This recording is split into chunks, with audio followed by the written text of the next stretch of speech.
I think in life and in fishing, there's very few people that you meet that are ever going to be like Yves. He's an actual expert. The geezer is so knowledgeable, you know, he has been doing this for more than 25 years. We're fishing the most unique wild white sturgeon left on earth. I mean, these fish can get to 150 years old and up to 1,000 pounds. I mean, these fish can jump, they can peel off line. They're one of the most exciting fish in the world. I think it's the best freshwater fish in the world. And what makes it even more unique is they're bigger than you and they can live longer than you.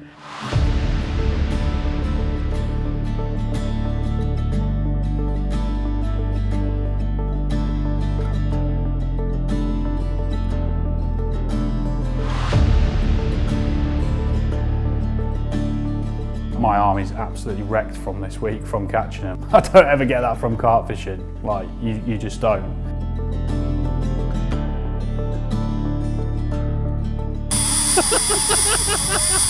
What the?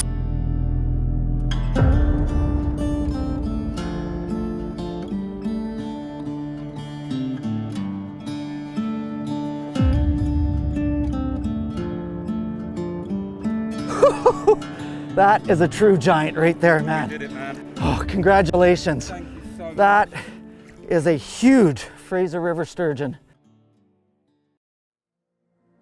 Once I first started with the sturgeon fishing, I became obsessed with catching them in the Netherlands, and I knew there was bigger out there, but you need to go to Canada to get these big fish. There's no better place to do it on the Fraser River.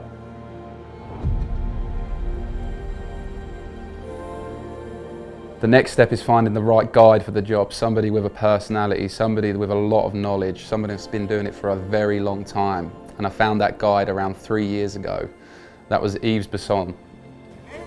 We did. How are you, man? Good, how are you? Yeah, really good.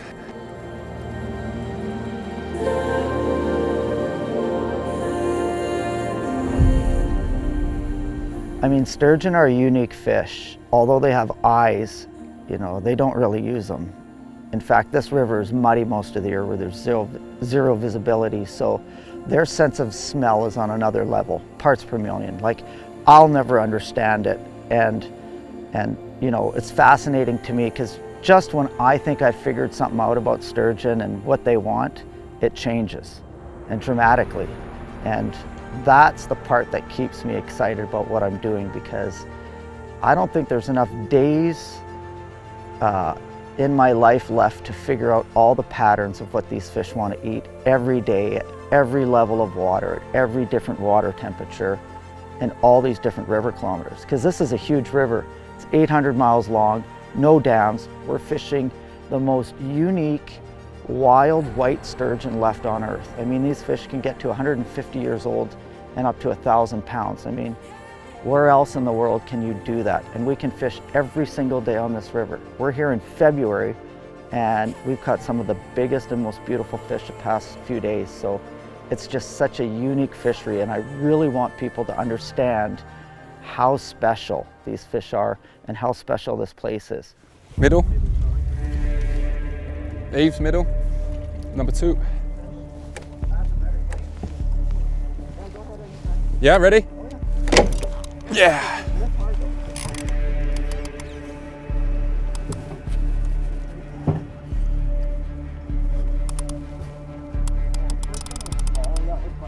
Yeah. No.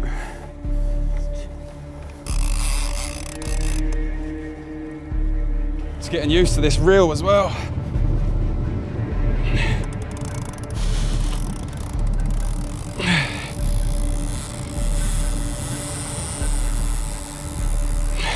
You're using your arms, see how your forearms are engaged? Heavy, very heavy. That is some serious weight, mate. More powerful than any other sturgeon I've had. It's got my legs shaking. Look at my feet. Nervous.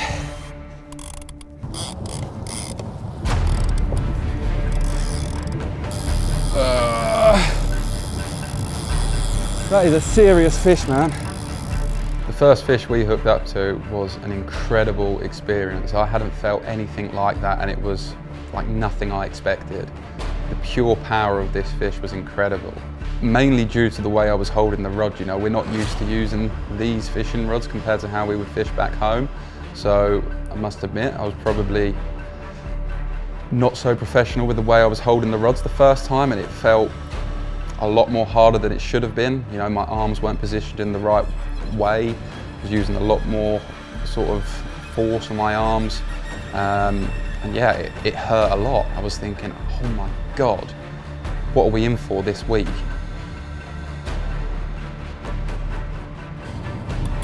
Oh my God, the power on that.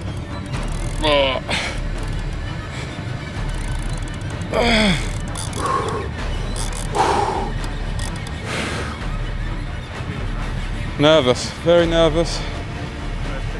First fish of the trip's definitely. First fish of the day. Feels like the biggest sturgeon I've ever caught, although obviously we've not seen it, but the power on this fish.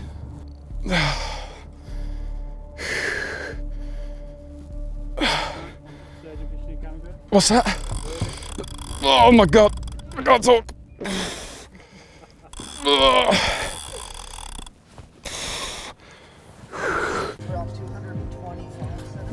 Already.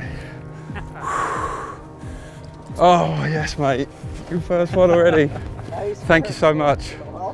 Wow, that's already my biggest sturgeon. Mate, that is an incredible fish. Oh God.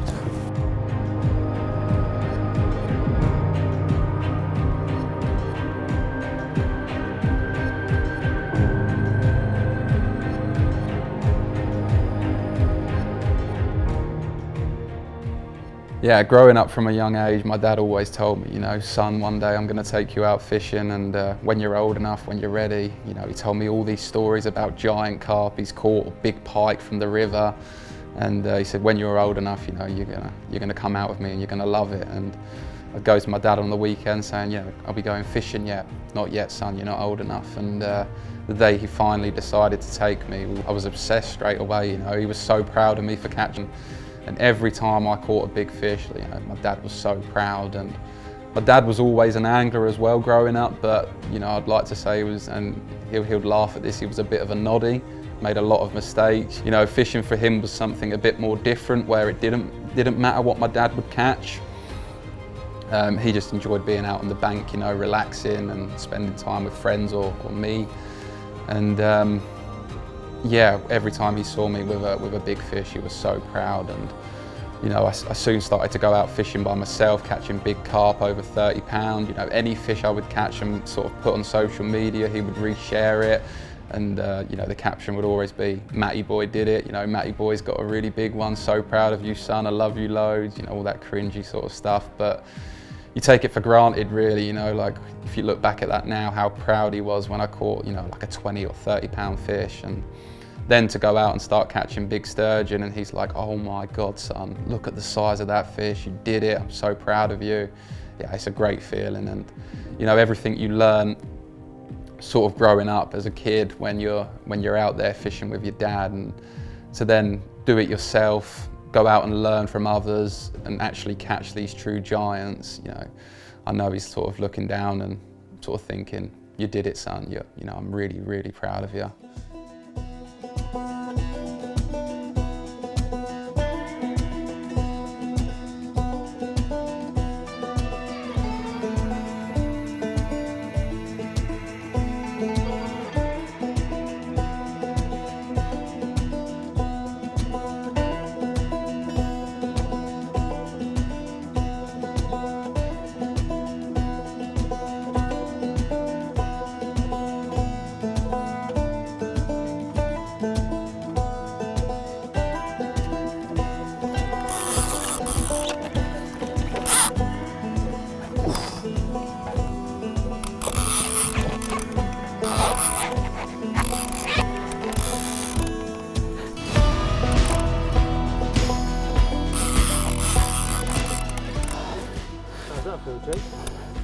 Not too bad at the minute, to be fair, but that's...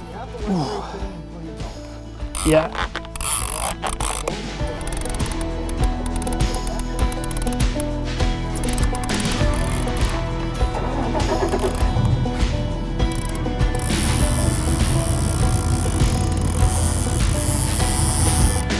Jesus Christ.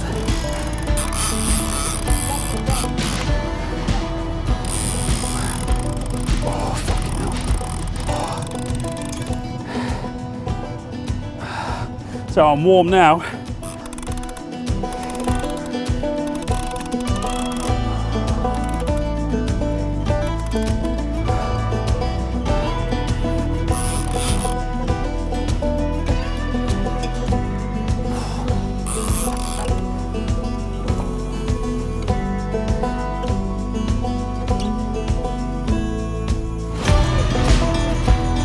Yeah. Back. Yeah, they look sharp. Oh mate, what a fish. Yeah, this one's got razor blades. Yeah. Slice your hand open. You see the difference, can't you? Yeah. Sturgeon are unique. I think they're actually a misunderstood fish. A lot of people know about them, but they really don't know much about the life cycle, the patterns of these fish. A lot of people just think this, lazy bottom dwelling fish. And if you've seen some of the videos, I mean, these fish can jump, they can peel off line. They're one of the most exciting fish in the world. I think it's the best freshwater fish in the world. And what makes it even more unique is they're bigger than you and they can live longer than you. And each one is its own unique individual fish. Some have colors, some are dark, some are light. It's just a unique fishery when any one of the fish you catch can either be 5 to 800 pounds and can have a totally different kind of gene code to it and look. It's kind of like they have their own DNA or fingerprint.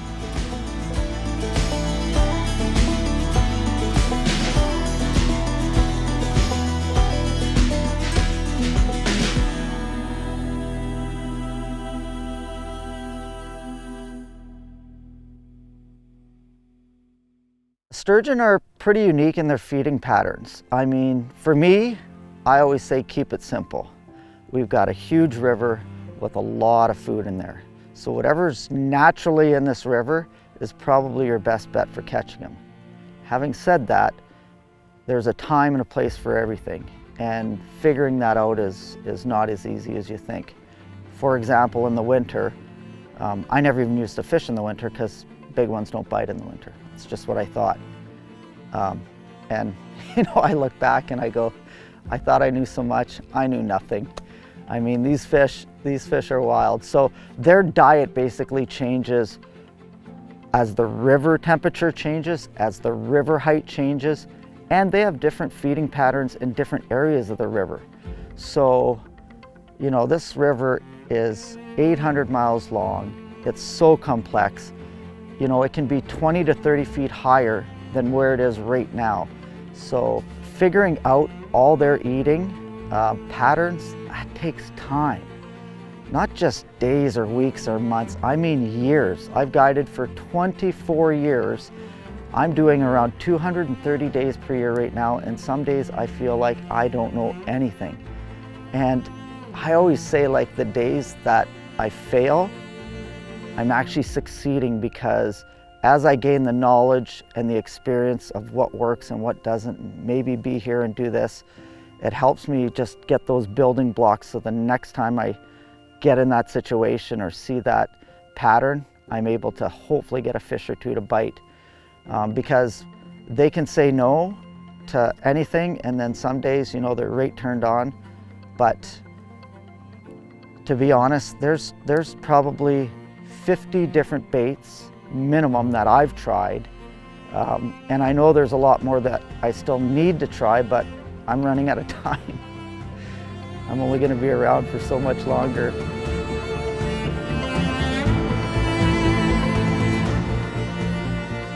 Yves is extremely knowledgeable. He can tell from the bite on the rod tip what size fish that is, which baffles my mind.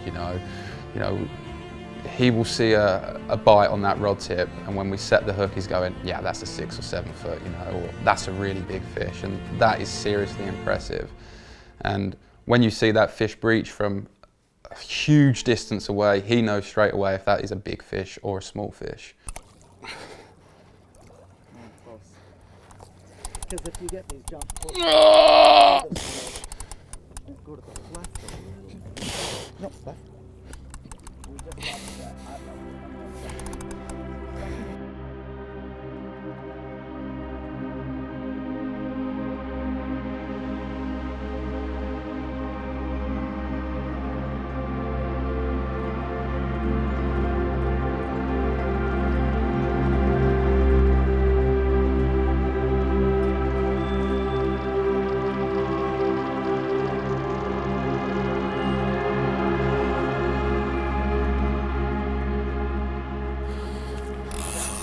Mate, that was a fucking serious fish.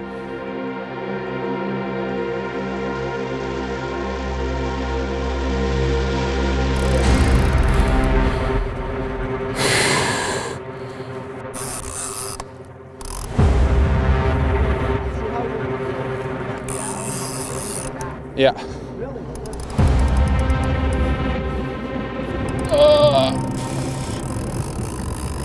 When I'm fishing and I'm on the bank catching these giants, everything else switches off.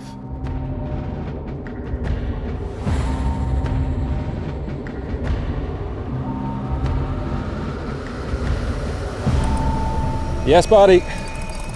Oh, I wish you didn't say that.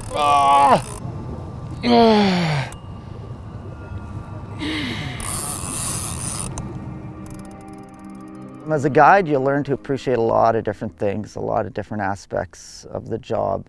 For me, I would say some of the best parts for me are definitely meeting new people and seeing them hook a fish that they've thought about, seen, dreamed about. It's on the bucket list. And when they land that fish, I mean, I've seen a lot of people get very emotional. I mean, tears. We're good? Yeah, you're good. Oh, yes! Sorry. Thank you. Tears of joy, some of joy and pain. So that's probably, you know, the biggest standout for me is when someone gets super emotional. I mean, I'm actually not making that up. It's hard for me because that's really what I want every day for people. And 99 days you don't get that, but the one day you do, man, whew, it's awesome.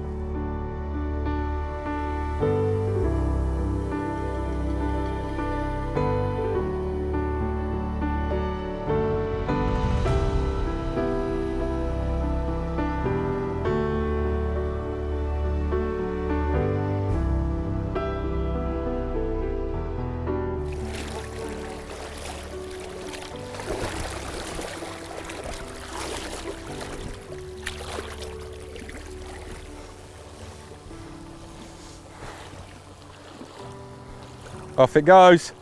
Come on!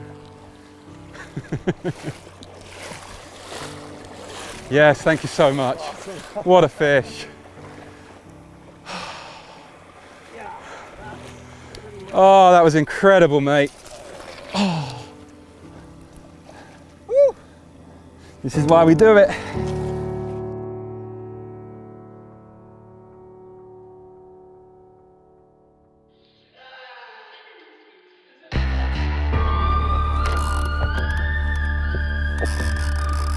Flying its wig off.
What a day, what a day.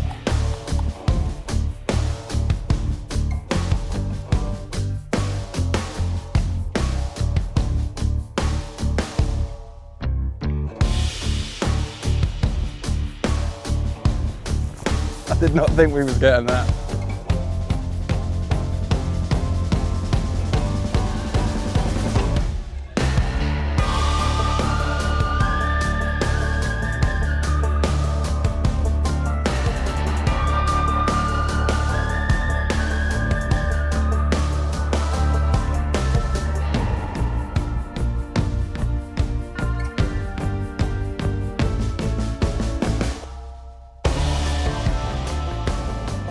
Truly lost for words right now. We finished the day in true style.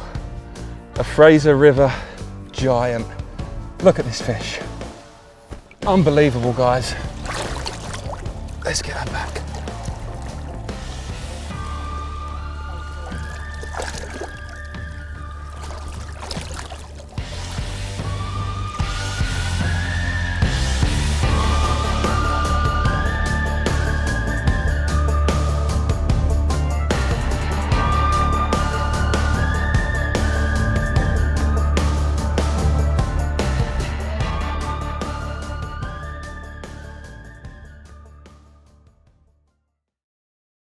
When you're fishing wild waters, you just don't know what is going to be on the end of that rod. You know, could it be, you know, a 10-pound fish, or could it be a 1,000-pound, if not a 2,000-pound fish? And that's what really excites me. You know, it's the unknown. It's, you know, you're targeting a species that, you know, could potentially break a record. You know, it could be a fish that no one even thought would be possible to bring onto shore and land. And you know, we've done that a few times now with some of the fish we've caught, and still now it blows my mind that, you know, you can fish somewhere where it's hard to explain, but baffles my mind that you can go out there, cast a rod and catch something what nobody thought would be possible. Morning. Hey guys. How are you? How we doing? All good. Excited? Ready for it. Good.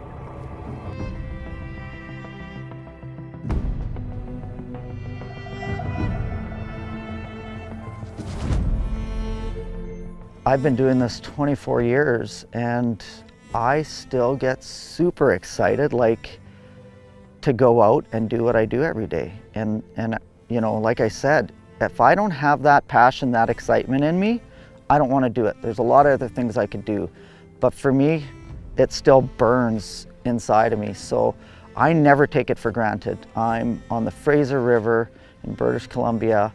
I mean, this is one of the most magical places on earth, and yeah, I can't see myself doing anything else.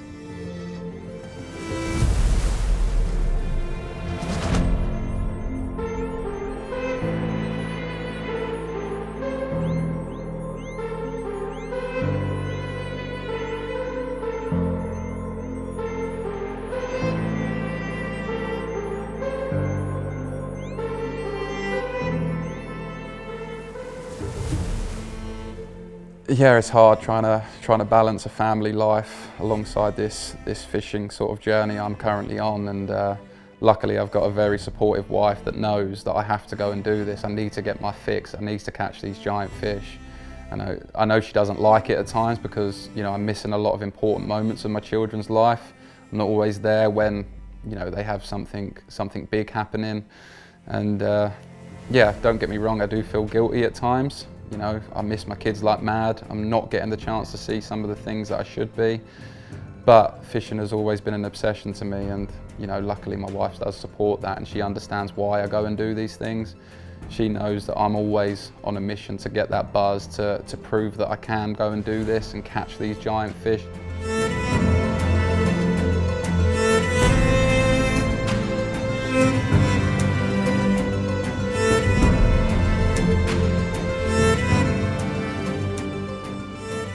I love you. Right. Bye, Nan. I love you. Bye. Bye, mate. I love you. Bye. My boy. Bye. Bye, bye, bye. Love you, Whit.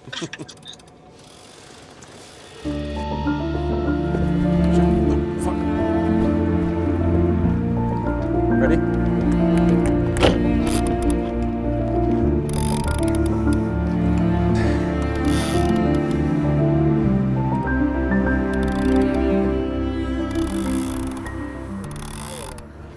Whew. There you go, there's your answer. Incredible fish. Like I said, second hardest fighting fish I've ever fought. Obviously with the great white being number one, but I've had some incredible fish from around the world and don't get much better than these sturgeon.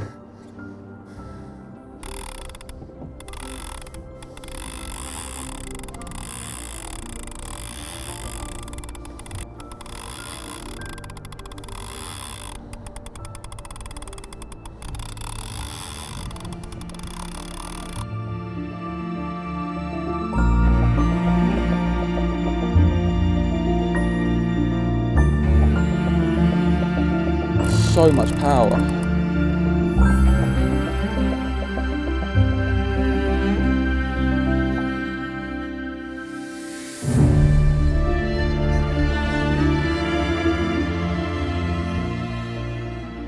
Oh, mate. It's coming up. Still trying. Oh my God. Look at that mouth. It's nice when people are respectful to the fish and to the environment and to the area and to everything we do, and people appreciate that. That is more fulfilling to me than catching way more fish. Just when people, you know, are just so grateful to see that fish and have that experience, that's what does it for me. I mean, it doesn't have to be the biggest fish. It doesn't have to be the most fish. It's just this connection from them to the fish with me, and that is the most fulfilling thing for me as a guide, by far.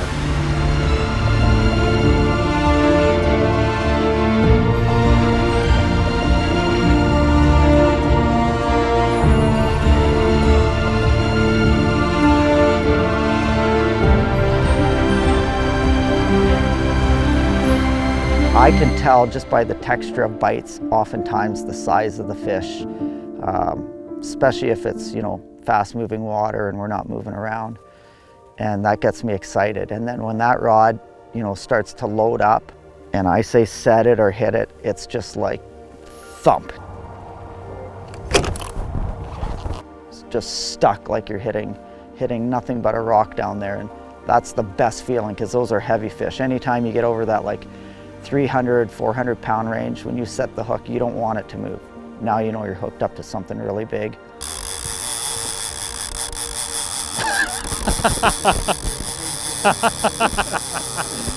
Yeah.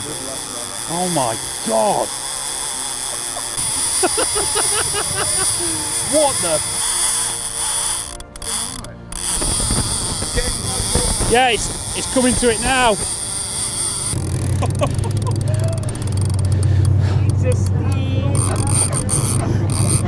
Yeah. Oh. That was absolutely insane. My arm is on fire, mate. Like, another level. Oh, fucking hell, I thought I'd come off then. It's gone over its fin. Oh. Oh.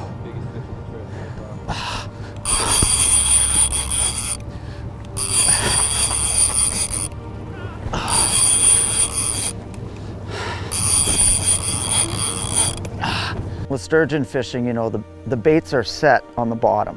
It's a moving river. There's a lot of current, and sometimes the boat's moving all over. So I always say, just because the rod moves doesn't mean it's a bite.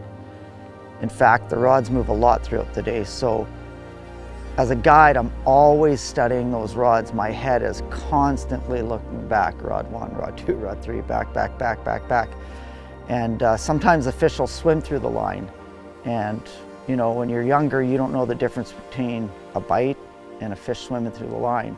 So it's my job to make sure, you know, we're only setting the hook on a fish that's biting. And that can be tricky, especially when it's windy or there's lots of people moving around.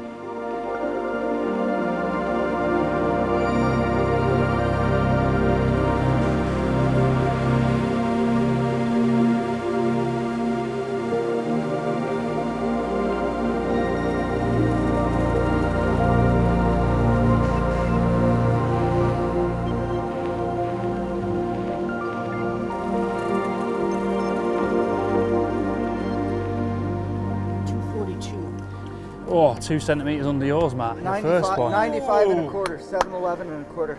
What's unique about sturgeon fishing on the Fraser River is we have one of the largest samples of tagged sturgeon in the world.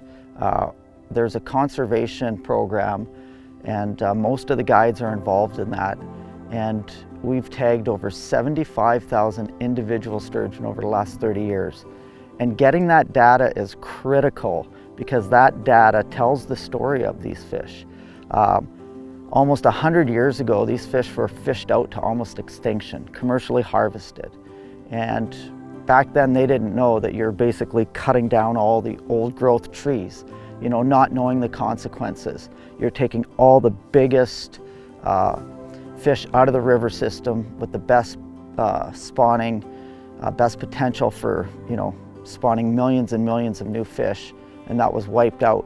So with this tagging program, it's writing a story, and the story is actually very successful because what we're finding is there's a lot of fish, and every year there's a whole new recruitment of small juvenile fish, which means they're spawning successfully every single year, and we're able to track that data of catching not only the new ones, but mid-size and big ones. So every size category is there, and the part that I'm most excited about is there's no mortality with sturgeon fishing. A lot of people think they get caught every day, every week, and it harms them in some way.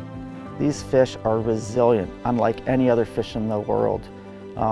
They continue to grow, they continue to be amazingly healthy, and that's the reason why I love what I do, because for a fishery that's given me so much, I'm able to give back what I can while I'm here.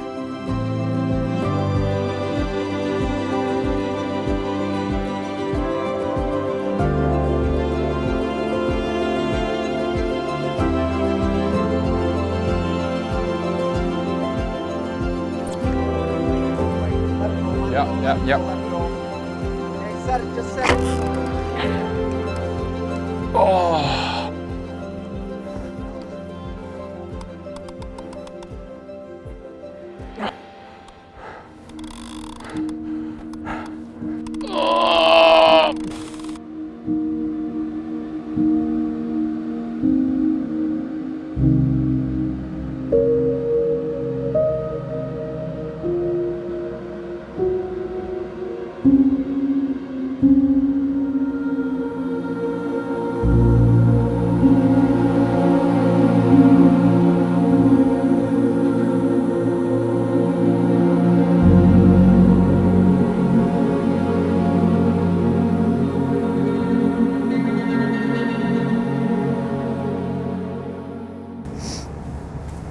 Yeah, it's gusting over 40 up there.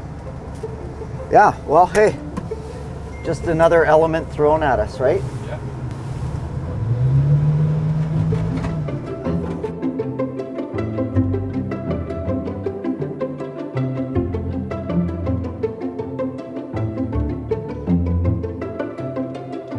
During the day, the fishing can be good, and then I'll hit a period where you go an hour or two with no bites, and I don't get frustrated at all. My brain just starts working overtime, and I'm just thinking, why? Yeah. And how can I change that? What can I do different? So it's like, yeah, I never look at not getting a bite or a fish as a failure. I look at it in a weird way as success. But I make sure I get fish sometime that day.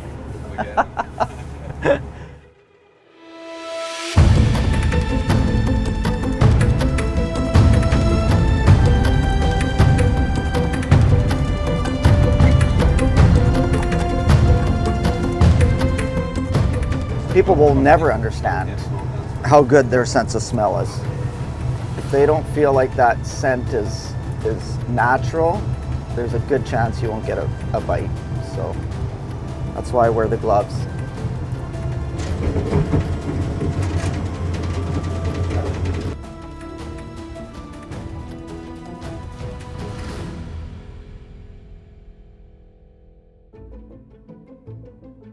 For me, I always say, like, the stiller the water, the more that affects the fishing.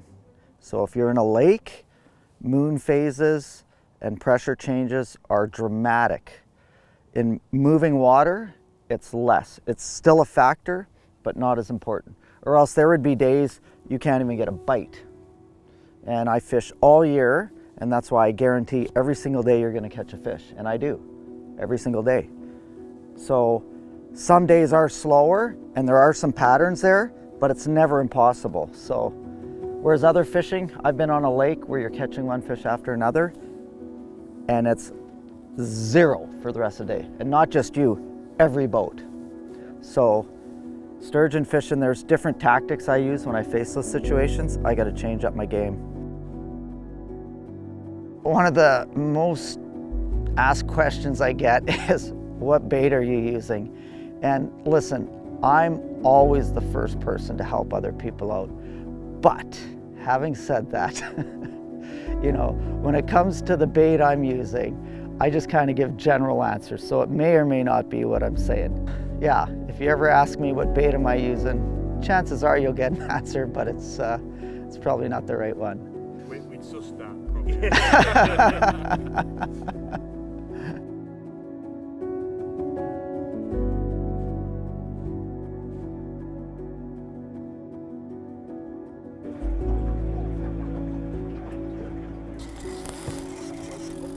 Yeah.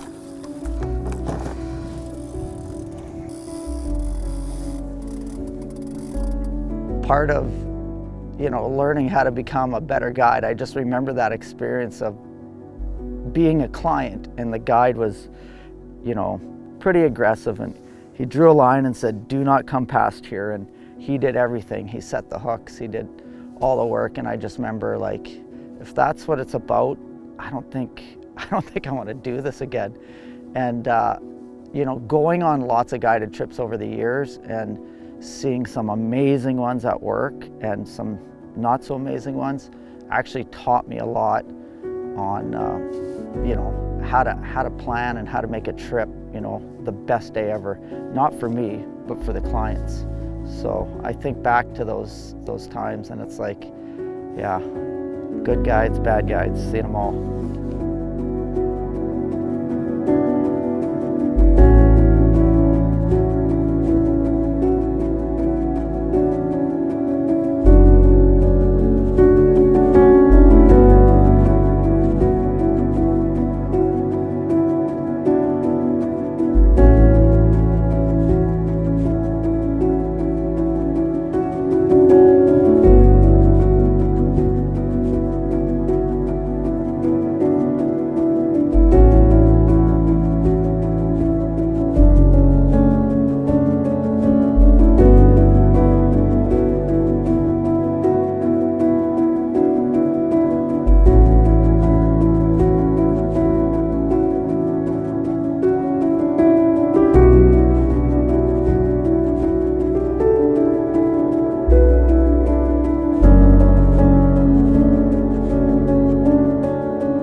It was just me and Yves on the boat.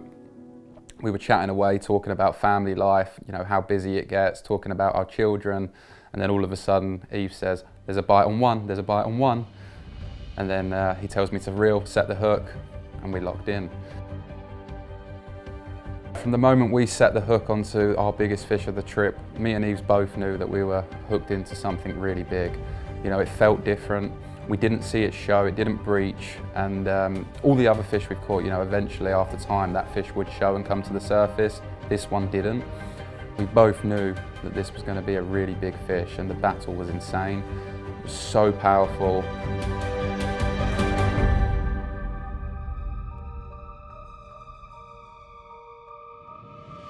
The fight was incredible. A lot of tension. Obviously, when you know you're hooked into a really big fish, you become a lot more focused. You know, you really can't mess this up. You know, you want to make sure that nothing goes wrong and that you get that fish on the bank get to be up close and personal with it and then release it safely. Obviously you want to get your pictures and your videos and stuff like that, but once we finally did see that fish and see the sheer size of it, we were both in absolute awe. Even Yves said, "That's a great fish, dude."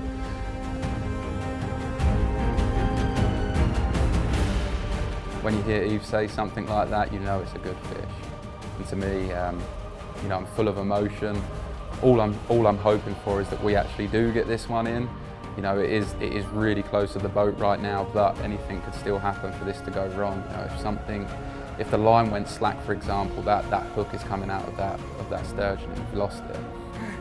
Yeah, keep going, keep going. Watch the motor. Whoa, whoa, whoa, whoa. You're on the motor here. Oh boy. Ouch. You're good, you're good. Stay here. It's okay. Luckily that didn't happen. We managed to get it in.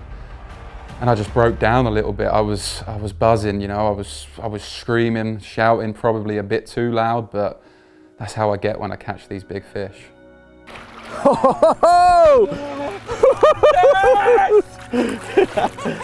That's unreal. Oh my God. Look at the size of that thing.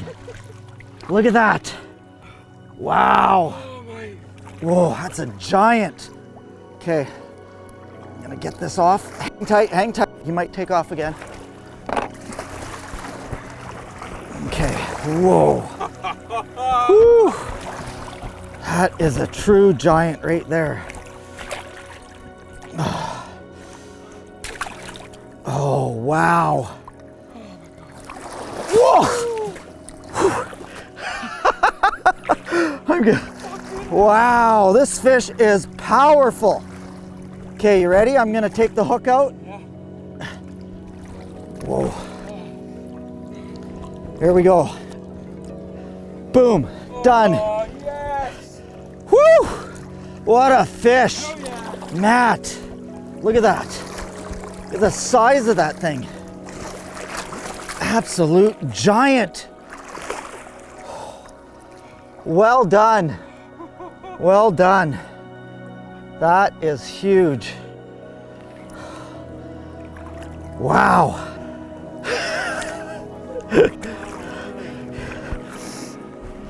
That's a heavy fish.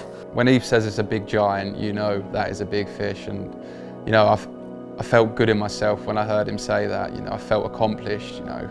We saw that fish once he finally had it in his hands. Yves was like, that is a big fish. So, you know, it's something that doesn't happen very often. You know? Oh man, what a fish. See if it's tagged.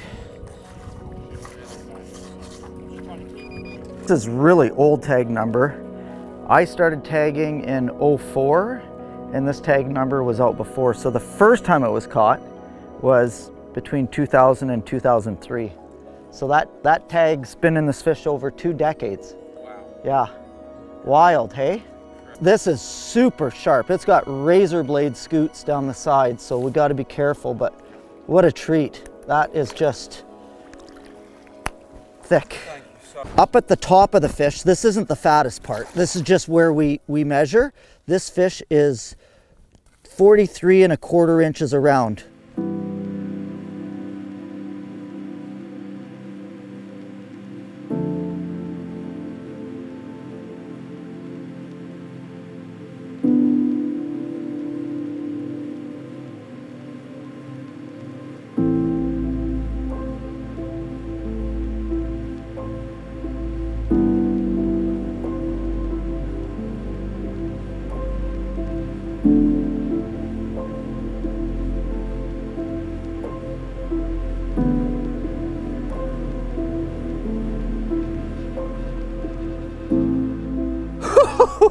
That is a true giant right there, man. You did it, man. Oh, congratulations. Thank you so much. That is a huge Fraser River sturgeon.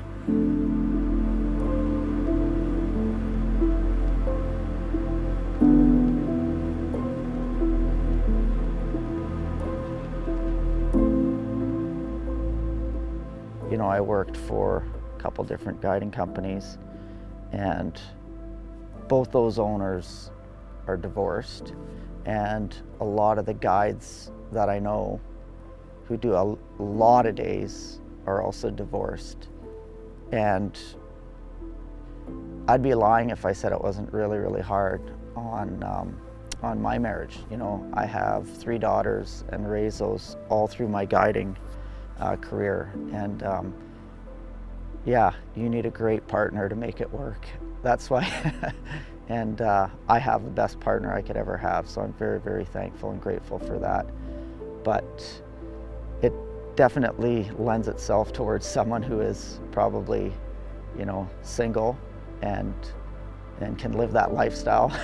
Because, you know, a lot of days, as you've seen, you know, I say I'm going to be home at this time, and you may hook that big fish and fight it for an hour and take pictures, and now you're late for a birthday, you miss soccer practice, you know, there's a lifetime of that. And that's why, yeah, you just gotta have someone great by your side to get through some of that stuff.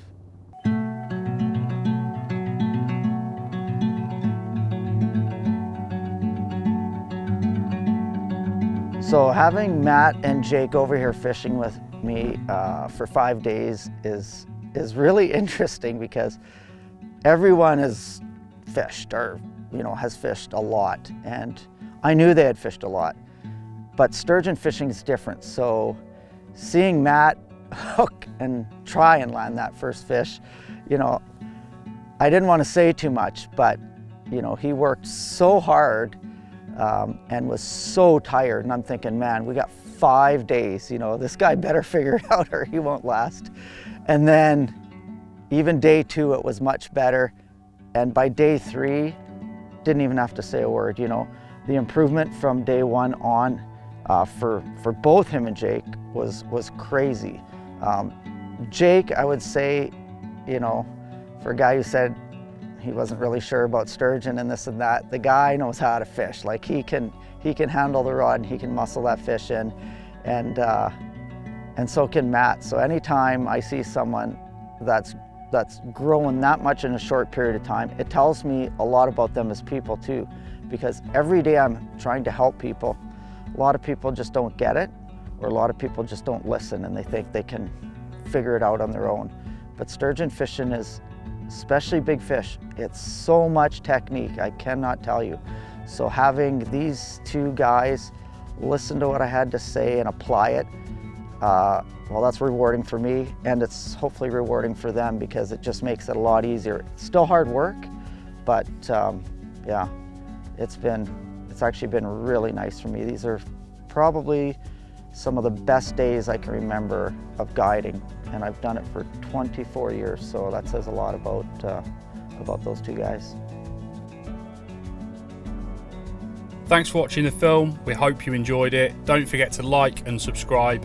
And if you want to win an experience like this, head over to carplifecompetitions.co.uk, get your tickets, and good luck.